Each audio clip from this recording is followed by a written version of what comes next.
नमस्ते दोस्तों, मेरा नाम है निधि जैन और स्वागत करती हूँ आपका परचम क्लासेस में। पिछले वीडियो में हमने सेल डिस्कस किया था, सेल के बेसिक फैक्ट्स और प्रोकैरियोटिक सेल डिटेल में डिस्कस किया था।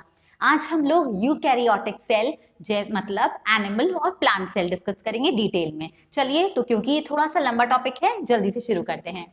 सबसे पहले ये आप देख लीजिए, एक पिक्चर अपने दिमाग में बैठा के रखिए ताकि जब हम आगे डिफरेंट डिफरेंट फीचर्स इसके डिस्कस करेंगे आप लोग के लिए आसान होएगा। ये है एनिमल सेल। इसके अंदर एक बार बस देख लीजिए, ये न्यूक्लियस है सबसे पहले बीच में, फिर उसके बाद में एंडोप्लाज्मिक रेटिक्यूलम आ रहा है, फिर हमारा गोल्गी अपैरेटस आ रहा है, फिर हमारे माइटोकॉन्ड्रियाज हैं, सेंट्रियोल्स हैं, ये सारी चीजें हैं। ये लिक्विड साइटोप्लाज्म है, छोटे छोटे से लाइसोसोम्स और वैक्यूल्स हैं इसके अंदर। ओके, ये सारी चीजें हैं और बाहर ये जो आउटर कवरिंग है वो है प्लाज्मा मेम्ब्रेन। ठीक है, अभी केवल एक छोटा सा पिक्चर बना के रखिए। अभी प्लांट सेल भी ऑलमोस्ट सेम है, जस्ट वैक्यूल्स जो है उसका साइज बड़ा हो जाता है। सबसे डिस्टिंग्विशिंग फीचर इसका कि इसके अंदर सेल वॉल मौजूद है, जो कि एनिमल सेल में नहीं है। प्लस इसके प्लास्ट में क्लोरोप्लास्ट है। क्लोरोप्लास्ट मतलब जो क्लोरोफिल ग्रीन कलर या तो ल्यूकोप्लास्ट होते हैं, ठीक है, तो प्लास्टिड्स मौजूद हैं इसके अंदर। ओके, जैसा कि मैंने बताया दोनों पिक्चर्स में एनिमल और प्लांट सेल। अब जो केवल एनिमल्स में है वो सेंट्रियोल्स, ठीक है, आगे हम देखेंगे सेंट्रियोल्स क्या है। और जो केवल प्लांट सेल में है वो है क्लोरोप्लास्ट आपका और सेल वॉल। बाकी सारी जो चीजें हैं मुट्ठी ज्यादा तौर पे ऑलमोस्ट सेम है। साइजेस में अंतर है या तो नंबर में अंतर है। ठीक है, चलिए तो अब हम जल्दी से शुरू करते हैं। थोड़ा सा फोकस, थोड़ी सी अंडरस्टैंडिंग, जैसा मैं हमेशा कहती हूँ, बहुत इजीली हम याद करेंगे इसको। चलिए, सबसे पहले हम डिस्कस करेंगे प्लाज्मा मेम्ब्रेन, जिसको कहते हैं कोशिका झिल्ली। ठीक है, सबसे आउटर कवरिंग होती है हमारी एनिमल सेल की, लेकिन प्लांट सेल में इसके बाहर सेल वॉल भी होती है। राइट, तो प्लाज्मा मेम्ब्रेन क्या है, इसको सबसे पहले किसने डिस्कवर किया वो हम देख लेते हैं। सिंगर एंड निकोलसन ने 1972 में इसका बताया है fluid mosaic model. Plasma membrane describe करने के लिए एक मॉडल बताया गया है, fluid mosaic model. Okay, singer और निकोलसन ने इसको डेवलप किया है, बताया है, मतलब कि इस तरह का होता है। अभी क्या होता है, plasma membrane is composed of lipids that are range in a bilipid layer. Right, अभी अपन आगे देखते हैं। ठीक है, प्रोटीन्स भी होते हैं इसके अंदर। और ये सेलेक्टिव परमिएबिलिटी मतलब जैसे कि आप सोचिए, अपने घर का जो मेन गेट होता है, अपन हर किसी को अंदर नहीं आने देते हैं ना। हम जिसको चाहते हैं उसी को अंदर आते देते हैं, और जिसको नहीं चाहते हैं उसको बाहर से ही खड़े होकर बात करते हैं। राइट, तो सेलेक्टिव परमिएबिलिटी मतलब प्लाज्मा मेम्ब्रेन भी कुछ कुछ को अंदर आने देती है सेल के और कुछ को नहीं आने देती है, और वैसे ही कुछ को बाहर जाने देती है और सबको बाहर नहीं जाने देती है। समझ में आ गया? छोटा सा सिलेक्टिव परमिएबिलिटी, सिलेक्टिव, हम सिलेक्टिव हो रहे हैं अभी कोविड में, हम सिलेक्टिव है ना कि भाई बच्चे और बूढ़ों को बाहर ज्यादा से ज्यादा नहीं लेके जाएं, ठीक है, और ज्यादा अनजाने लोग भी हमारे घर में नहीं आए। तो सिलेक्टिव परमिएबिलिटी, परमिएबिलिटी मतलब आना जाना, इधर से कौन आ सकता है, बाहर से कौन जा सकता है। ठीक है, अभी फंक्शंस क्या है इसके, ये भी हम देख लेते हैं। सबसे पहला फंक्शन शेप और साइज डिफाइन करती है सेल का। राइट, दूसरा प्रोटेक्ट करती है हमारे सेल के इंटरनल कंटेंट को। राइट, बाहर की आउटर कवरिंग है ना, तो सेल के अंदर जो जो है, ऑर्गेनेलीज है, साइटोप्लाज्म जो भी है, उसको प्रोटेक्शन देती है। तीसरा फंक्शन एंट्री और एग्जिट ऑफ सब्सटेंसेस, जैसा मैंने कहा था, सिलेक्टिव परमिएबिलिटी डिसाइड करती है। और फिर मेंटेन्स होम्योस्टैसिस। होम्योस्टैसिस क्या होता है कि भाई कितना प्रेशर से कौन कौन सा लिक्विड बाहर जा सकता है, कौन कौन सा अंदर आ सकता है, ऑस्मोटिक बैलेंस मेंटेन करना मतलब। ठीक है, होम्योस्टैसिस एक आप बोल सकते हैं एक तरह का इन्वायरमेंट, पीएच जो भी है उसका वो मेंटेन करके रखे। ओके, चलिए आगे। अभी ये मैं आपको समझा दूं, ये थोड़ा सा इंपॉर्टेंट स्ट्रक्चर है, सो प्लीज अपन इसको अच्छे से समझ लेते हैं। जैसा मैंने कहा, प्लाज्मा मेम्ब्रेन बायलिपिड लेयर होती है, मतलब लिपिड बाय मतलब दो, तो लिपिड की दो लेयर होती है। ये देखिए, एक लेयर लिपिड की और दूसरी लेयर लिपिड की। अभी मैंने आपको कहा था इसके अंदर प्रोटीन्स भी होते हैं दो तरह के, एक को कहते हैं इंटीग्रल प्रोटीन और एक को हम कहते हैं पेरिफेरल प्रोटीन। मतलब इंटीग्रल मतलब उसके अंदर घुसा हुआ है पूरी मेम्ब्रेन के अंदर, राइट, और पेरिफेरल मतलब केवल ऊपर ऊपर या उधर मौजूद है। समझ में आ गया आपको इंटीग्रल प्रोटीन, पेरिफेरल प्रोटीन और बायलिपिड लेयर क्यों कहते हैं। अभी लिपिड को आप समझिए, वो देखिए लिपिड का स्ट्रक्चर कैसा है। उसके अंदर एक तो होता है हमारा हाइड्रोफिलिक एंड और एक होता है हाइड्रोफोबिक एंड। जो उसका रेड रेड कलर की बॉल दिख रही है ना, वो आपका हाइड्रोफिलिक एंड है, और अंदर ये जो आपको टेल्स दिख रही है, दो दो विंग दिख रहे हैं ना, यू टेल्स दो दो, वो हाइड्रोफोबिक एंड है। अब फोबिक मतलब आप ऐसे समझिए, हाइड्रो मतलब प्लीज ये ध्यान रखना पड़ेगा, हाइड्रो हम वाटर के लिए यूज करते हैं, है ना। सो हाइड्रोफोबिक मतलब फोबिया क्या होता है, डरना किसी भी चीज से। सो ये पानी से डरते हैं, ये वाले एंड पानी में नहीं घुलते हैं, समझ में आ गया।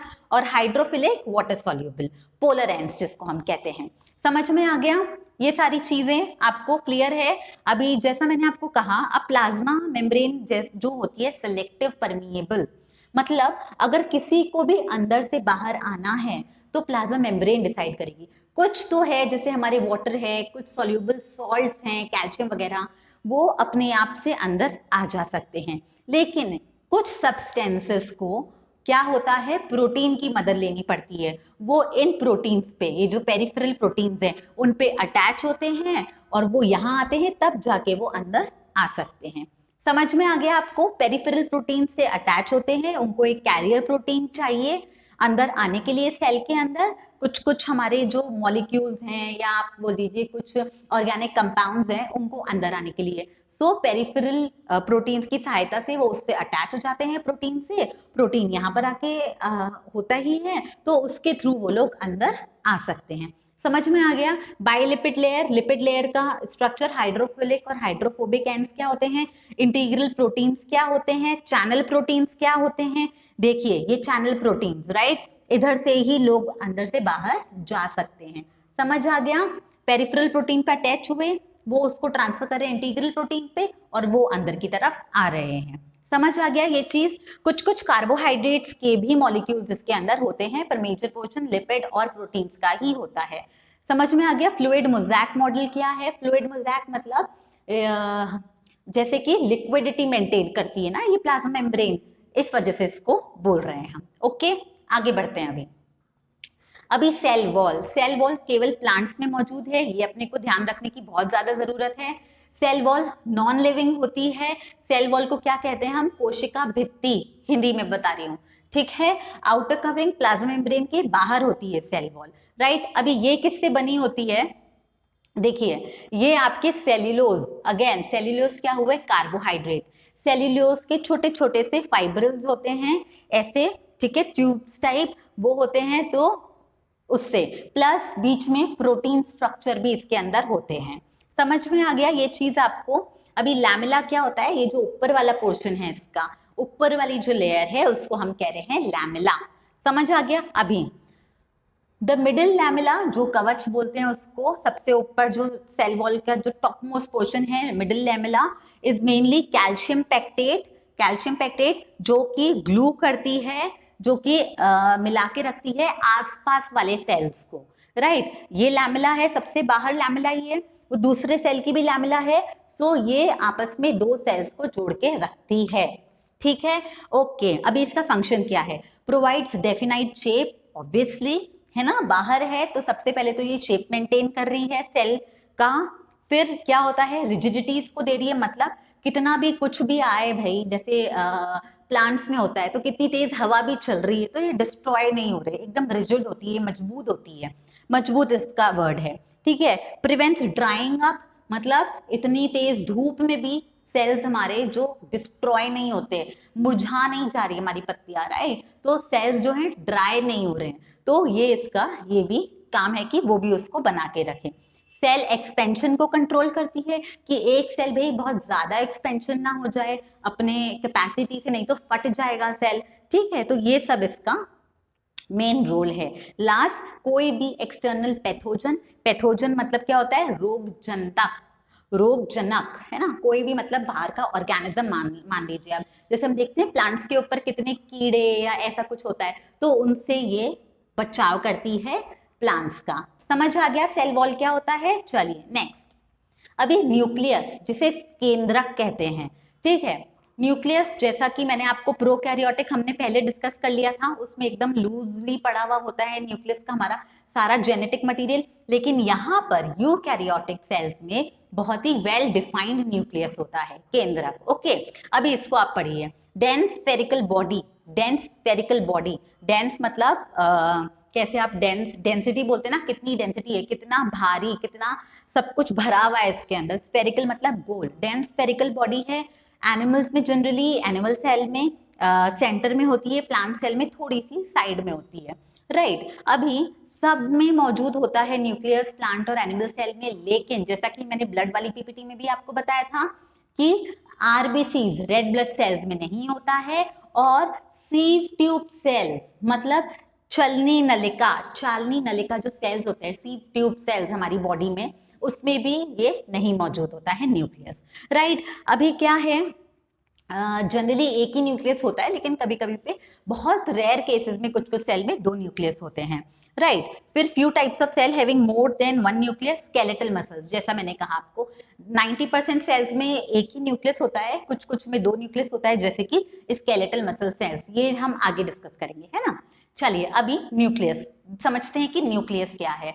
प्लीज मेरे साथ साथ समझिए। अभी हमने प्लाज्मा मेम्ब्रेन डिस्कस किया है, fluid mosaic layer, fluid mosaic model, फिर सेल वॉल, अभी हम न्यूक्लियस डिस्कस कर रहे हैं। न्यूक्लियस एक्चुअली क्या है, दो डबल लेयर है, ओके। अब ये इसके कवरिंग कॉल्ड न्यूक्लियर मेम्ब्रेन, ठीक है। इस कवरिंग को, जो डबल लेयर कवरिंग है न्यूक्लियस की, सबसे आउटर कवरिंग, उसको हम कहते हैं न्यूक्लियर मेम्ब्रेन, केंद्रक झिल्ली, ठीक है। आउटर मेम्ब्रेन जो है अभी डबल लेयर है, तो जो बाहर वाली मेम्ब्रेन है वो जनरली कंटिन्यूस होती है एंडोप्लाज्मिक रेटिकुलम के साथ में। एंडोप्लाज्मिक रेटिकुलम इसके बाद डिस्कस करते हैं, ठीक है। अच्छा, और दूसरा क्या है, इसके मेम्ब्रेन के ऊपर कुछ कुछ पोर्स होते हैं, पोर्स मतलब छेद जैसा होता है पोर। तो जैसे ही हमारा अंदर का जो न्यूक्लियस मटेरियल है, जेनेटिक मटेरियल है, वो राइबोसोम्स या प्रोटीन्स बना रहा है, आरएनए बना रहा है, इस पोर्स के थ्रू वो बाहर जा रहा है एंडोप्लाज्मिक रेटिकुलम पे, राइजोम्स पे। समझ में आ गया। चलिए आगे। pores passage through which movement of RNA protein molecules take place in both direction between the nucleus and the cytoplasm। समझ में आ गया। जैसा कि मैंने बोला pores का क्या काम है, RNA और प्रोटीन का आना जाना, अंदर भी आ सकते हैं बाहर भी आ सकते हैं। समझ में आ गया। पोर्स, मेम्ब्रेन और पोर अपन ने डिस्कस कर लिया है। अब हम आगे डिस्कस करते हैं न्यूक्लियस, ठीक है। न्यूक्लियो, अभी यहाँ पर आप देखिए, ठीक है, ये हमने मेम्ब्रेन डिस्कस कर ली, छोटे छोटे पोर डिस्कस कर लिए। अभी बीच में ये आपको दिख रहा है, ये जो लिक्विड वाला मटेरियल है वो होता है हमारा न्यूक्लियोप्लाज्म, और इसमें हमारा जेनेटिक मटेरियल होता है, राइट। देखिए, colourless dense sap present inside the nucleus known as nucleoplasm. समझ में आ गया। केंद्रक द्रव्य, राइट, समझ में आ गया। अभी nucleoplasm contain round shape nucleolus and network of chromatin fibres. अभी देखिए, ये छोटा सा गोला दिख रहा है, वो हमारा है न्यूक्लियोलस, मतलब हमारा जितना भी जेनेटिक मटेरियल है ये पैक होके ये न्यूक्लियोलस बना रहा है, ठीक है। और क्रोमैटिन फाइबर्स जो कि आगे जाकर क्रोमोसोम्स भी बनाते हैं। समझ आ गया। ये देखिए, ये सारा क्रोमैटिन फाइबर्स है न्यूक्लियोप्लाज्म के अंदर। Fibres are composed of deoxyribonucleic acid, जैसा कि मैंने कहा डीएनए, एंड हिस्टोन प्रोटीन। समझ आ गया। ये हमारे जेनेटिक मटेरियल का जो मेन कॉन्स्टिट्यूएंट है जिसको बनाते हैं वो यहाँ पर मौजूद है, ठीक है। और यही मैंने आपको बोला कि कंडेंस होके क्रोमोसोम्स बनाते हैं सेल डिवीजन के टाइम पे, जिसको हम गुणसूत्र भी कहते हैं। ओके, आगे बढ़ते हैं। चलिए, अब जैसा कि मैंने आपको कहा, क्रोमैटिन फाइबर्स कंडेंस होके क्रोमोसोम्स बना रहे हैं, और ये क्रोमैटिन फाइबर्स क्या है, बेसिकली हमारे double helix DNA structure, deoxyribonucleic acid plus histone protein इनके बीच में। ओके, समझ आ गया। अभी इसका फंक्शन क्या है न्यूक्लियस का, सबको पता है। Nucleus is the most important thing, हमारा सेल डिवीजन में काम आता है, इंपॉर्टेंट हमारी बॉडी की जो एक्टिविटीज है उसको रेगुलेट करने में, भले से मेटाबॉलिज्म हो, कार्बोहाइड्रेट, फैट्स, प्रोटीन का, या तो रिप्रोडक्शन हो या तो सेल डिवीजन हो, पास कर रहा है, ये प्रोटीन सिंथेसिस बना रहा है, और हमारी जेनेटिक इंफॉर्मेशन एक जनरेशन से दूसरे जनरेशन में या तो एक सेल से दूसरे सेल में पास कर रहा है जेनेटिक मटेरियल। समझ आ गया न्यूक्लियस का फंक्शन। छोटा सा न्यूक्लियस, उसकी मेम्ब्रेन, फिर मेम्ब्रेन के अंदर पोर्स, पोर्स के अंदर न्यूक्लियोप्लास्ट, न्यूक्लियोप्लास्ट के अंदर न्यूक्लियोलस। ओके गुड, आगे। ठीक है, अभी साइटोप्लाज्म, सेल के अंदर पूरा पानी पानी जो मटेरियल होता है उसको हम कहते हैं साइटोप्लाज्म। जेली लाइक मटेरियल होता है, चिपचिपा सा। ठीक है, 80% वाटर होता है और बाकी 20% ये सारी ऑर्गेनेलीज जो इसके अंदर है, जो हम डिस्कस कर रहे हैं। न्यूक्लियस, अभी आगे mitochondria, endoplasmic reticulum, Golgi apparatus, ये सारी चीजें साइटोप्लाज्म में होती है। राइट, अभी साइटोप्लाज्म का जो लिक्विड पोर्शन है उसको कहते हैं साइटोसॉल। साइटोसॉल कहते हैं। साइटोप्लाज्म तो पूरा हुआ, लिक्विड प्लस जितनी भी आपकी ऑर्गेनेलीज हैं। सो अभी क्या हुआ, ये जो लिक्विड पोर्शन है उसको कहते हैं साइटोसॉल। और आपका कहां पर मौजूद है साइटोप्लाज्म? आपका प्लाज्मा मेम्ब्रेन और न्यूक्लियस के बीच में जितनी भी स्पेस है वो है साइटोप्लाज्म से घिरी हुई, उसके अंदर ही सारी ऑर्गेनेलीज मौजूद होती हैं। Okay, particles are proteins, carbohydrate, nucleic acid, lipids और अदर ऑर्गेनिक आयंस। समझ में आ गया? साइटोप्लाज्म का कॉन्स्टिट्यूएंट क्या होता है? पानी, साइटोसॉल जिसको बोलते हैं, और कुछ कुछ प्रोटीन्स, कार्बोहाइड्रेट और ये सारे लिपिड्स मॉलिक्यूल भी साइटोप्लाज्म में होते हैं, उस पानी वाले मटेरियल में। ठीक है, और ऑर्गेनेलीज जैसे मैंने आपको बताया ग्रैन्युलर होता है, बिकॉज इन सब चीजों, ग्रैन्युलर मतलब खुरदुरा सा, ऐसा लगता है कुछ कुछ है दानेदार। राइट, सो ये सब इसी की वजह से है। समझ में आ गया? एनिमल सेल में थोड़ा डेंस होता है, ज्यादा चीजें भरी हुई होती है उसके अंदर, और प्लांट में थोड़ा सा कम होता है। ओके, चलिए आगे। Endoplasmic reticulum, again a very important and very important organelle. Okay, इसको हम कहते हैं अंत प्रद्रव्य जालिका। ठीक है, ये न्यूक्लियस के एकदम पास में होती है। मैंने आपको फर्स्ट पिक्चर दिखाई थी दिमाग में बैठाने के लिए। न्यूक्लियस के एकदम पास में एंडोप्लाज्मिक रेटिकुलम मौजूद होता है। ये कैसा सैक लाइक मटेरियल होता है, सैक लाइक ऑर्गेनेली होती है, जिसकी अलग अलग लेयर्स बनी हुई होती है। ठीक है, जैसा कि ट्यूब्यूलर और वेसिक्यूलर, वेसिकल्स होती है ना, ऐसे लंबी लंबी लंबी, आप कैसे बोल सकते हैं कि आप समझिए, इमेजिन कीजिए इसको देख के, दिख रहा है कैसे झल्लीदार लेयर्स बनी हुई है एकदम, है ना, वेसिकल्स जैसी। ठीक है, सो ये क्या काम करते हैं वो हम आगे देखते हैं इसके फंक्शंस। लेकिन अभी क्या है, connected to the nuclear membrane, जैसा मैंने कहा न्यूक्लियस से अटैच्ड होता है ये न्यूक्लियर मेम्ब्रेन, और बाकी इसका एक पोर्शन सेल मेम्ब्रेन से भी अटैच हो सकता है। समझ में आ गया? अभी ये दो तरह के होते हैं, रफ एंडोप्लाज्मिक और स्मूथ एंडोप्लाज्मिक। रफ को हम क्यों रफ बोलते हैं? क्योंकि उसके ऊपर ना राइबोसोम्स अटैच होते हैं। अब आप सोचिए कि किसी के भी ऊपर आप रफ बोल रहे हैं, तो मतलब सपोज मानिए हमारी जो स्किन है उसके ऊपर छोटे छोटे दाने हो गए तो रफ, और वो दाने एंडोप्लाज्मिक रेटिकुलम में क्या है, राइबोसोम्स, और स्मूथ में राइबोसोम्स नहीं होते हैं, इसलिए उसको कहते हैं स्मूथ एंडोप्लाज्मिक रेटिकुलम। क्लियर है ना? बहुत सिंपल सा है। चलिए अभी इसकी फंक्शंस देख लेते हैं हम। Gives internal support to the cytoplasm, internal, cell का इंटरनल सपोर्ट देता है ये, राइट, क्योंकि इस तरह का स्ट्रक्चर है, सपोर्ट बनाए रखता है हमारे सेल का। फिर रफ एंडोप्लाज्मिक रेटिकुलम, जिसके ऊपर राइबोसोम्स होते हैं, वो क्या सिंथेसाइज करते हैं, सिक्रीटरी प्रोटीन्स और मेम्ब्रेन प्रोटीन्स। राइट, मैंने आपको बोला राइबोसोम्स होते हैं, तो वो सिक्रीटरी और मेम्ब्रेन प्रोटीन्स बनाते हैं। समझ में आ गया? अभी स्मूथ क्या करता है, लिपिड्स बनाता है सेल मेम्ब्रेन के लिए, बाइलिपिड लेयर। ओके, उसके अंदर प्रोटीन्स भी होते हैं, तो रफ वाले लोग प्रोटीन बना रहे हैं, स्मूथ वाले लोग लिपिड बना रहे हैं। कैसे ध्यान रख सकते हैं आप? स्मूथ मतलब एकदम सॉफ्ट, ऑयल कैसा होता है, लिपिड कैसे होते हैं, सॉफ्ट, तो स्मूथ वाले लिपिड बना रहे हैं और रफ वाले प्रोटीन्स बना रहे हैं, है ना। रफ एंड टफ होते हैं जिन लोगों में अच्छा प्रोटीन कंटेंट होता है, सो रफ। अभी इन लिवर सेल्स, अब लिवर सेल्स के अंदर जो smooth SER, smooth endoplasmic reticulum है, वो जितने भी हमारे आप मान लीजिए हार्मफुल एजेंट्स हैं, ड्रग्स है या कुछ पॉइजन्स है, कभी कभी होता है ना फूड पॉइजनिंग हो गई है, कुछ जहरीला पदार्थ चला गया या तो कुछ बैक्टीरिया या वायरस चला गया जो बॉडी में रिएक्ट कर रहा है, तो वहां पर स्मूथ एंडोप्लाज्मिक रेटिकुलम लिवर के सेल्स जो होते हैं, लिवर हमारा, उसके सेल्स में डिटॉक्सिफाई कर देते हैं ऐसी चीजों को, उनका जहरीला असर कम कर देते हैं। ओके, अभी मसल सेल्स में स्मूथ SER, तो स्मूथ एंडोप्लाज्मिक रेटिकुलम क्या कर रहे हैं, हमारे कैल्शियम आयंस बना रहे हैं। समझ आ गया? चलिए आगे बढ़ते हैं। अभी हम बात करेंगे गोल्गी अपैरेटस की।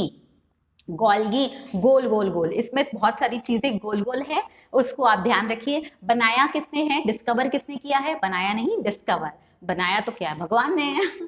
चलिए, तो गोल्गी अपैरेटस को किसने डिस्कवर किया है, कैमिलो गोल्गी ने, ठीक है, इसीलिए उनके बाद ही इसको गोल्गी अपैरेटस नाम दिया गया है, क्योंकि इन्होंने पता लगाया कि इस तरह का ऑर्गेनेली हमारे सेल के अंदर मौजूद है। अभी इसका देखिए, ये भी कैसा है ना, स्टैक्स हैं, मतलब लेयर है, एक के ऊपर एक, एक के ऊपर एक, एक के ऊपर एक के ऊपर लेयर्स जमी हुई है इसमें, ठीक है। जनरली फ्लैट होते हैं ये, लेकिन इसके दो फेसेस होते हैं, एक सिस फेस होता है और एक ट्रांस फेस होता है, ठीक है।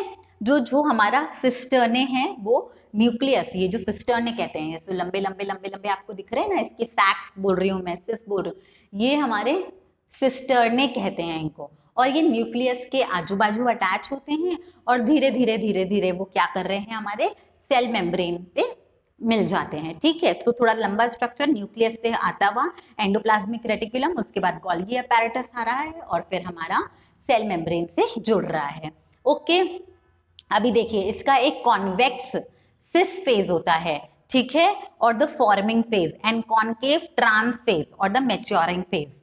मतलब क्या है, देखिए सिस हमारा ये बोल रहे हैं कॉन्वेक्स फेज होता है, ये वाला आप देख रहे हैं, ठीक है। सो इधर क्या हो रहा है कि एंडोप्लाज्मिक रेटिकुलम से जो प्रोटीन बन रहे हैं वो गोल्गी अपैरेटस के सिस वाली साइड पे आ जाते हैं, ठीक है, और फिर वो अपने अपैरेटस से अंदर अंदर अंदर ट्रैवल करके ट्रांस वाली फेज पे आ जाते हैं। ट्रांस मतलब ट्रांसफर, ये ध्यान रखिए, तो यहां से ही ये सब लोग ट्रांसफर होते हैं बन के, ठीक है। इसको इसीलिए पोस्ट ऑफिस बोलते हैं, एक मटेरियल यहां से लिया और अपनी जगह पे डिलीवर किया। सो गोल्गी क्या है, गोल गोल गोल गोल अपना गोल्गी अपैरेटस पोस्ट ऑफिस है, ठीक है, पोस्ट ऑफिस का काम करता है। देखिए इसका फंक्शन, ये हमारा न्यूक्लियस, यहाँ पर ER हमारा endoplasmic reticulum, rough endoplasmic reticulum जो है इसने प्रोटीन्स बनाए, प्रोटीन्स बना के इसने गोल्गी बॉडीज को दिया, गोल्गी बॉडीज ने उस प्रोटीन को, अगर मेम्ब्रेन प्रोटीन बना रहा है तो मेम्ब्रेन के अंदर, साइटोप्लाज्म को देना है तो साइटोप्लाज्म के अंदर। समझ आ गया, गोल्गी अपैरेटस का सबसे इंपॉर्टेंट फंक्शन ही यही है, टू इधर से का काम उधर पहुंचा दो, पोस्ट ऑफिस की तरह काम कर रहा है ये, ठीक है। वैक्यूल्स बनाना, लाइजोसोम्स बनाना, ये सब इसी से बन रहे हैं जो अपन आगे डिस्कस करेंगे, ओके। प्लाज्मा मेम्ब्रेन और लाइजोसोम्स, जैसा मैंने अभी कहा, सो यही सब चीजें हैं, ये इसका मैंने आपको फंक्शन बता दिया है, गोल्गी अपैरेटस का क्या फंक्शन हो गया है, ठीक है। तो आप जल्दी से एक क्विक रिवीजन, सबसे पहले प्लाज्मा मेम्ब्रेन बाहर, फिर सेल वॉल केवल प्लांट सेल में मौजूद होती है, फिर हमने न्यूक्लियस डिस्कस कर लिया, उसके बाद में हमने रफ एंडोप्लाज्मिक रेटिकुलम डिस्कस कर लिया, फिर हमने डिस्कस कर लिया गोल्गी अपैरेटस। अब हम डिस्कस कर रहे हैं लाइजोसोम्स। लाइजोसोम बहुत छोटे से स्ट्रक्चर्स हैं, बहुत स्वीट से हैं, बहुत जल्दी समझ में आ जाएंगे। देखिए छोटे से स्ट्रक्चर हैं, मेम्ब्रेन बाउंड है, इसके अंदर हाइड्रोलिटिक एंजाइम्स होते हैं। हाइड्रोलिटिक मतलब कैसे ना, कि कोई भी बॉन्ड तोड़ने में, एनर्जी रिलीज करने में जिस एंजाइम का मदद होती है, जैसे सपोज प्रोटीन हमारा मॉलिक्यूल है, उसको अभी तोड़ के ही तो एनर्जी रिलीज करेगा, हमारे कार्बोहाइड्रेट है, तोड़ के ही एनर्जी रिलीज करेगा, उसी तरह के एंजाइम्स इसके अंदर मौजूद होते हैं, लाइसोसोम्स भरे हुए होते हैं उन एंजाइम से, ठीक है। सो जैसा मैंने कहा, ये आगे मैंने आपको बताया था कि गोल्गी अपैरेटस की पैकेजिंग से ही बनते हैं ये,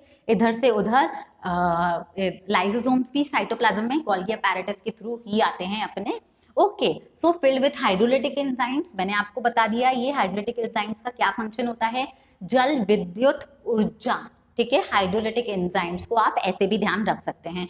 हाइड्रोलेजेस, कौन कौन से एंजाइम्स होते हैं, लाइपेज लिपिड्स के लिए, प्रोटीएजेस प्रोटीन्स के लिए, कार्बोहाइड्रेजेस कार्बोहाइड्रेट्स के लिए। समझ आ गया। अभी functions, help in digestion of carbohydrate, fats, lipids, protein, ये जैसा मैंने आपको समझाया हाइड्रोलिटिक एंजाइम्स होते हैं, उसका यही मेन फंक्शन होता है। Protect cell by destroying foreign invaders like bacteria and viruses. अभी क्या होता है, सपोज हमारे सेल के अंदर कोई बैक्टीरिया या वायरस घुस गया है, तो लाइसोसोम क्या करेगा, उसको अपने अंदर एंगल्फ करके खत्म कर देगा। समझ में आ गया। सो ये भी इसका बहुत इंपॉर्टेंट फंक्शन है कि फॉरेन बॉडीज से हमारे सेल को प्रोटेक्शन देता है। फिर degradation of worn out organelles in dead cells perform autolysis, आत्म विनाश। मतलब समझिए, अभी इसको मैंने बोल दिया है, कोई जल्दी नहीं आगे बढ़ रही हूँ, इसको अच्छे से आप लोग को समझा रही हूँ। क्या है ये, कि अगर कोई हमारे सेल्स डेड हो गए हैं, ठीक है, या कोई ऑर्गेनेलीज हमारी, ठीक है, डेड हो गई है, ठीक है, तो ये क्या करेगा, ऑटोलिसिस मतलब आत्मविनाश, सुसाइड मान लो आप, ठीक है, खुद को ही नष्ट कर देगा अपना। अगर सेल खत्म हो गया है, पुराना हो गया है भैया, मरने वाला है, मर गया है वो सेल, ठीक है, तो उसको अपने आप खत्म कर देगा लाइसोसोम। समझ में आ गया? या तो कोई ऑर्गेनेली पुरानी हो गई है, फंक्शन ही नहीं कर रही है, खराब हो गई है, उसको भी लाइसोसोम ही खत्म करेगा। समझ आ गया लाइसोसोम का फंक्शन? ओके, चलिए आगे बढ़ते हैं। वैक्यूल्स, वैक्यूल्स भी इंपॉर्टेंट है। प्लांट सेल्स में थोड़े बड़े वैक्यूल्स होते हैं, ऑलमोस्ट आप मान के चलिए आधी स्पेस प्लांट सेल में सेंट्रल वैक्यूल ही ले लेता है उनका, ठीक है, बाकी सब आसपास होता है। वैक्यूल क्या होता है अभी देखिए, मेम्ब्रेन बाउंड सिंगल मेम्ब्रेन होती है सबसे पहले तो वैक्यूल की, जो वैक्यूल की मेम्ब्रेन होती है ना, बाहर की कवरिंग सिंगल होती है और उसको हम कहते हैं टोनोप्लास्ट, ठीक है, ये समझ में आ गया। अभी इसके अंदर क्या होता है, वैक्यूल क्या है, वाटर, सैप और हमारा एक्सक्रीटरी प्रोडक्ट या other material not useful for sale. मतलब क्या है, पानी है इसके अंदर, हमारा सैप चिपचिपा पदार्थ है, प्लस एक्सक्रीटरी या नॉट यूजफुल मटेरियल, कि भाई अगर हमको काम नहीं आ रहे हैं वो मटेरियल, आगे काम नहीं आएगा वो वैक्यूल में, या तो उसको एक्सक्रीट करना है मटेरियल को, तो वो वैक्यूल में, एक्सक्रीट मतलब निकालना, सेल से बाहर निकालना, ओके, वो चीज। सिंगल मेम्ब्रेन मैंने बोल दिया, कॉन्ट्रैक्टाइल हो सकता है या तो नॉन कॉन्ट्रैक्टाइल हो सकता है, ठीक है। कॉन्ट्रैक्टाइल मतलब जिससे हमारा हार्ट यूं करता है ना, कॉन्ट्रैक्टाइल आप कैसे बोल सकते हैं, बन बुझ ऐसे वाला कॉन्ट्रैक्शंस, ठीक है, कॉन्ट्रैक्शंस आते हैं हमारे, उस तरह से कॉन्ट्रैक्टाइल या नॉन कॉन्ट्रैक्टाइल हो सकता है। अभी इसका फंक्शन इसी के अंदर आ जाएगा, स्टोर वेरियस सब्सटेंसेस, इसके अंदर काफी और भी सब्सटेंसेस काम के भी होते हैं और वेस्ट प्रोडक्ट्स के लिए भी एक ये स्टोरेज हाउस जैसा होता है, right. Maintain osmotic pressure of the cell, अभी ये इंपॉर्टेंट है, मतलब क्या हुआ, ऑस्मोटिक प्रेशर अपन आगे भी डिस्कस करेंगे, मैं आपको ब्रीफली अभी भी बता रही हूँ।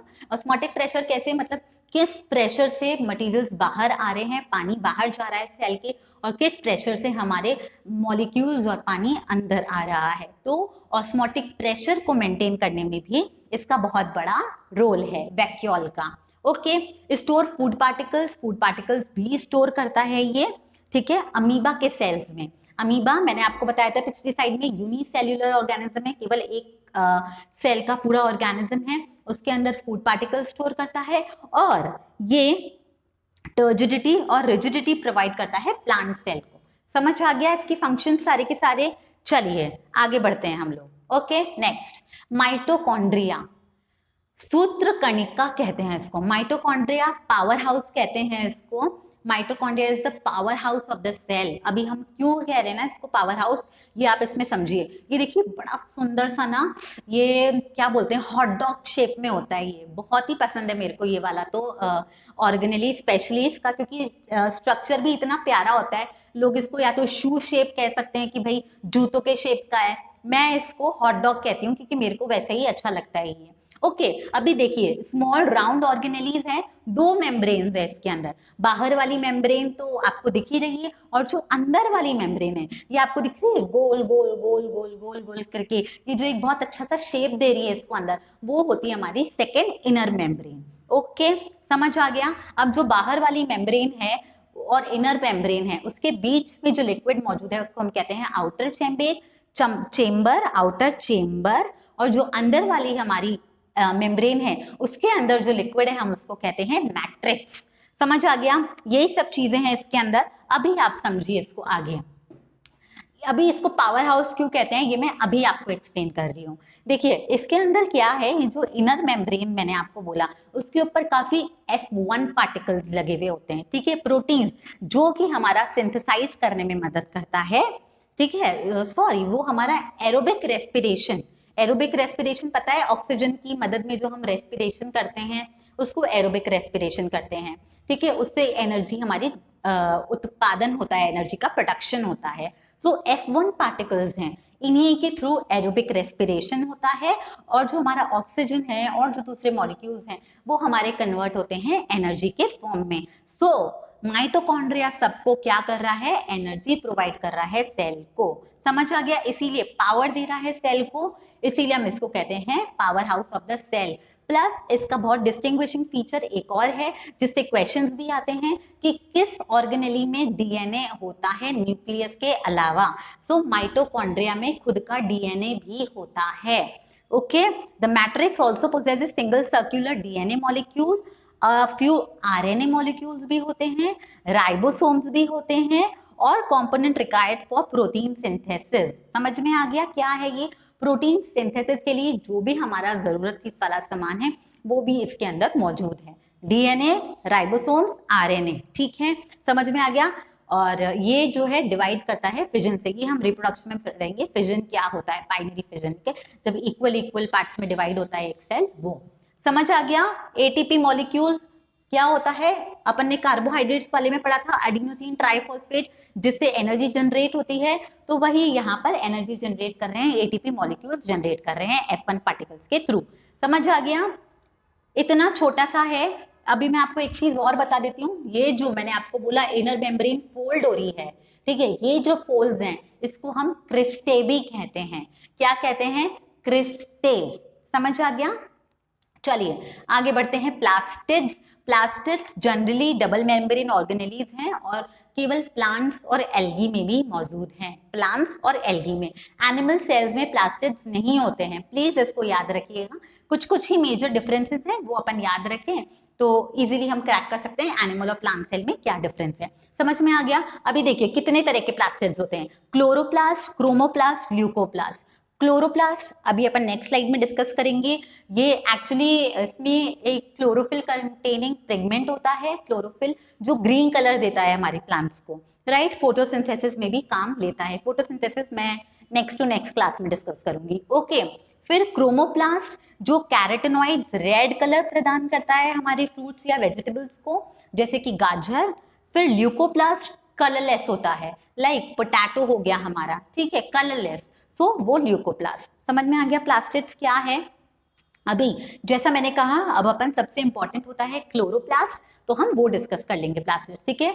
डबल मेम्ब्रेन स्ट्रक्चर्स ऑर्गेनेलीज जो केवल हमारी मौजूद है प्लांट्स के अंदर। अभी हम क्लोरोप्लास्ट देख लेते हैं। क्लोरोप्लास्ट को हम कहते हैं हरित लवक, प्लास्टिड्स को लवक कहते हैं, क्लोरोप्लास्ट क्योंकि ग्रीन कलर है, क्लोरो, ध्यान रखिएगा क्लोरोफिल से ग्रीन कलर आता है, क्लोरो, ठीक है, सो हरित लवक।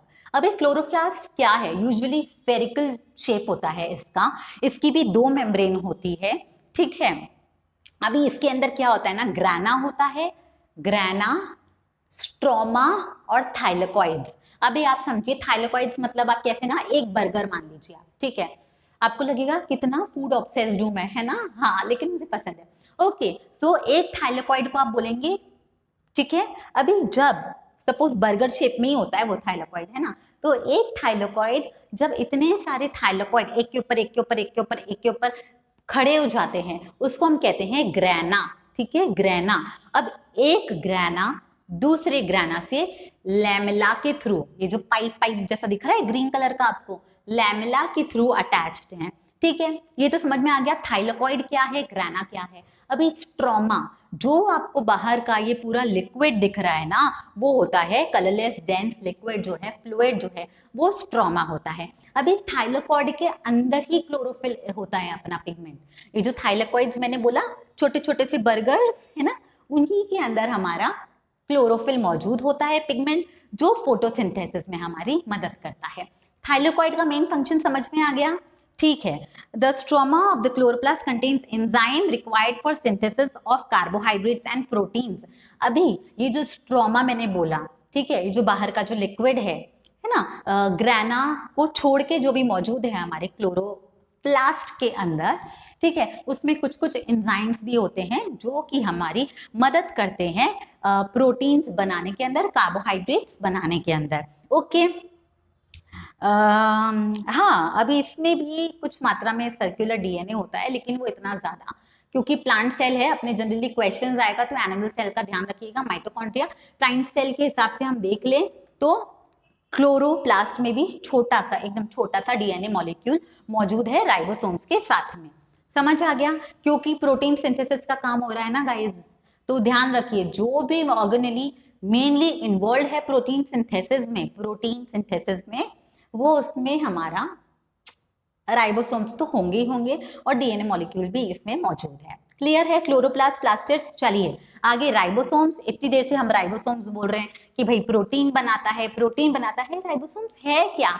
एक टू सा राइबोसोम है, 2 यूनिट होती है इसकी, ठीक है। एक बड़ी यूनिट होती है, एक छोटी यूनिट होती है। अब आप देख रहे हैं इन दोनों यूनिट के बीच में एमआरएनए जा रहा है। एमआरएनए जो राइबोन्यूक्लिक एसिड होता है, उसी के थ्रू हमारा प्रोटीन सिंथेसिस भी होता है। समझ में आ गया? केवल ये छोटा सा आप ध्यान रखिए, डोनाल्ड डक जैसी फिगर है, शेप है इसका, फेस है ना डोनाल्ड डक जैसा। कैसा? ये एक चोच के नीचे वाला स्मॉलर यूनिट और चोच के ऊपर वाला बिगर यूनिट। समझ में आ गया? राइबोन्यूक्लिक एसिड, कोई भी मेम्ब्रेन नहीं होती है इसके अंदर, ये बहुत इंपॉर्टेंट है। नो मेम्ब्रेन, राइबोसोम्स में कोई भी मेम्ब्रेन नहीं होती है गाइज। ओके, अभी इसके जो ये जो हमारे यूकैरियोट है, ये 80S वाला होता है और प्रोकैरियोट में 70S वाला होता है। ये कोई बहुत बड़ा डिफरेंस नहीं। अभी S क्या है? आप मुझे बोलेंगे S है क्या? 70S और 80S तो बता दिया आपको। S एक्चुअली हमारी इसको बोलते हैं स्वेडबर्ग्स यूनिट। स्वेडबर्ग्स यूनिट मतलब ये जो हमारा आरएनए मॉलिक्यूल है, सॉरी राइबोसोम ऑर्गेनेली है, इसको डेंसिटी देखने के लिए स्वेडबर्ग्स यूनिट का इस्तेमाल किया जाता है। कितना डेंस है, क्या है डेंसिटी, मैंने आपको अभी आगे भी बताई ना, वो देखने के लिए, ठीक है। इसको सेडिमेंट कोफिशिएंट भी कहते हैं, जो कि अवसादन गुणांक होता है, ठीक है। Measure of density and size मैंने आपको बता दिया है। चलिए नेक्स्ट डिस्कस करते हैं हम लोग साइटोस्केलेटन, जिसको कहते हैं कोशिका कंकाल। अभी कंकाल से आपको समझ में आ रहा होगा जैसे जाल पूरा का पूरा, ठीक है। सेल में हर जगह ये फैला हुआ है और इसी से हमारा सेल बंधा हुआ है, ठीक है। सो इसके हम की फीचर्स डिस्कस कर लेते हैं। जनरली माइक्रोट्रिब्यूल्स जिसे कहते हैं हम सूक्ष्म नलिका, और माइक्रोफिलामेंट जिसे हम कहते हैं सूक्ष्म फिलामेंट, इससे बना हुआ होता है। जो फिलामेंट्स होते हैं ये हॉलो स्ट्रक्चर होते हैं, ट्यूबुलेंट प्रोटीन के। जैसा कि मैं कह रही हूँ ट्यूब कैसा होता है? अंदर से खाली होता है, तो ध्यान रखिएगा। माइक्रोफिलामेंट्स जो है ट्यूबुलेंट प्रोटीन से बने हुए होते हैं, खाली होते हैं अंदर से। अभी दूसरा बना हुआ होता है आपका माइक्रो ट्यूब्यूल्स वो होते हैं, और माइक्रोफिलामेंट एक्टिन प्रोटीन से बना हुआ होता है, ठीक है। एक्टिन प्रोटीन से बना हुआ होता है, वो आपके सॉलिड होते हैं, ठीक है, फिलामेंट्स होते हैं। सो ट्यूब्यूल्स और फिलामेंट आपको समझ में आ गया। और जैसा कि मैंने आपको बोला इसका फंक्शन क्या है, पूरा जाल होता है, आपके सेल का शेप डिफाइन करता है, आपके सेल को मैकेनिकल सपोर्ट प्रोवाइड करता है।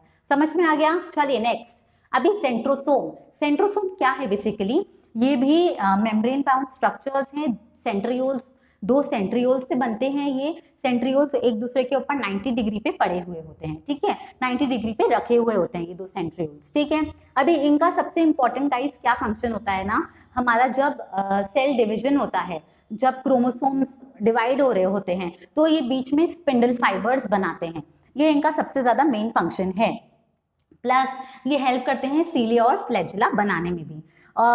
माइक्रोट्यूब्यूल से बने हुए होते हैं। अब जैसे अगेन मैंने कहा ट्यूब्यूल्स, ध्यान रख लीजिए, आगे भी बताया हॉलो होते हैं, खाली, और ट्यूब के शेप में होते हैं। समझ आ गया? अभी नेक्स्ट, अब हम बात करेंगे सीलिया और फ्लैजिला। जैसा मैंने अभी आपको पता, सीलिया और फ्लैजिला हेयर लाइक स्ट्रक्चर्स होते हैं सेल के सरफेस पे, और प्लाज्मा मेम्ब्रेन के ही ये एक्सटेंशन होते हैं। मतलब प्लाज्मा मेम्ब्रेन ही बाहर जाके आपकी हेयर लाइक स्ट्रक्चर बनाती है, जिसको हम सीलिया या फ्लैजिला कहते हैं। सीलिया जनरली ज्यादा होते हैं नंबर में, और फ्लैजिला एक होता है जनरली। फ्लैजिला कैसे सेल की मूवमेंट आगे की तरफ ले जाने में मदद करता है, ठीक है। और जो सीलिया होते हैं वो इधर उधर, ठीक है। जैसे पानी में नाव तैरती है ना, सो इधर उधर, वो सीलिया का काम है। और फिलामेंट, अभी इनका स्ट्रक्चर समझ लीजिए, एक मेम्ब्रेन है बाहर इनके लिए भी, ठीक है, प्लाज्मा मेम्ब्रेन। इनकी जो अंदर की बॉडी है उसको कहते हैं हम एक्सोनिम, वो ट्यूब्यूल से बनी हुई होती है, ठीक है। जैसे मैंने कहा माइक्रोट्यूब्यूल से, सारे माइक्रोट्यूब्यूल +2+2 के 9+2 के उसमें होते हैं। देखिए 9 बाहर हैं और 2 अंदर की साइड में है। समझ आ गया? बहुत इजी है, इसका काम मैंने आपको बता दिया है क्या है, ठीक है। तो आई डोंट थिंक सो इधर कोई दिक्कत होनी चाहिए। सो यस गाइस, आज के लिए इतना ही। होपफुली वीडियो आपको पसंद आया होगा। आपका फीडबैक प्लीज कमेंट सेक्शन में मेंशन कर दीजिए। And till we meet next, have a good day, stay safe and be happy guys. Bye bye.